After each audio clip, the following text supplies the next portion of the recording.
Hello, and welcome to my 36th video introducing my new book, Debugging Shakespeare.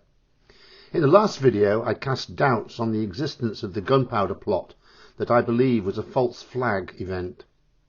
In this video, we'll look at the salt town of Nantwich as perceived by a former resident, Ben Miller, shown in an episode of No Place Like Home. Here is the introduction. Now it's Ben Miller's turn to explore his hometown. A children's author, comedian and actor, Ben stars in Death in Paradise and Professor T. A fire in a student flat. How mundane. Ben grew up in Nantwich in Cheshire, a town renowned for its well-preserved Tudor buildings. He left at 18 and still sees it through childhood eyes. Growing up in Nantwich was, I'm not going to lie, it was wonderful. It is a little bit eccentric and it's a bit like living in a theme park. So it definitely influenced my comedy and 100% it's influenced my children's books. Nantwich for me is the kind of magical fantasy land that I write about. By returning home, Ben wants to reconnect with the town that defines him. And now, we'll see it in a whole new light. Nantwich is ancient. It's mentioned in the Domesday Book of 1086. Today, its population is around 18,000 and has one of the highest concentrations of listed buildings in England. Lying close to the Welsh border and just south of Liverpool and Manchester, Nantwich is in the county of Cheshire. I feel like this is a part of me. Ben now heads west along a well-trodden childhood path towards his hometown's historic centre. So this was my walk to school every morning, but also my walk at the weekends because I did love my fishing and I'd be going to the canal. The familiar route takes Ben down the town's old high street, renowned for its Tudor buildings. Although part of the historic charm of Nantwich, these timber-framed structures were notoriously vulnerable to fire.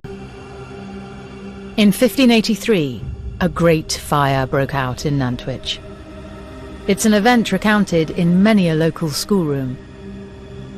But unbeknownst to Ben, near a spot he passed every day as a boy, events during the blaze took a bizarre turn, and he's stopping to meet historian Dr. Liam Lewis to learn more. We have an account that suggests that the fire was started by a certain indiscreet person's brewing. Brewing? Brewing in their kitchen. Somehow the kitchen caught fire and it swept through the town. But the most interesting thing about the fire is at the time, in Nantwich, there were 4 bears. Sorry, actually, for a moment there, I thought you said 4 bears. I did say 4 bears. As in like the animals? Yeah. So we know that there was a prosperous businessman called John Seckerston who was living in Nantwich at the time. He was a bear ward. In Elizabethan England, there was a huge tradition of bear fighting or bear baiting, and it was a big form of spectacle and entertainment that rivaled the theatres. Bear baiting was brutal and cruel. Dogs would be set on the bear and bets placed on the outcome. But to the Elizabethans, it was like wrestling. And it's thought that one of the Nantwich bears became famous. Seckerston the bear, possibly named after John Seckerston, his owner, appears in Shakespeare's The Merry Wives of Windsor. Just down the road from here, behind us, there was an inn called Bear Inn. Just this building on the end. With the clock? We think that's the location of John Seckerston's bear stables. Yeah. And so in the fire of Nantwich, we have an account that suggests that John let the bears out into the street. He loosed them out, probably because the building was burning down. What? So you have 4 bears running through the streets as the town is on fire. There are rumours that it was made worse because the bears were in Nantwich. Well, it's not going to help, is it?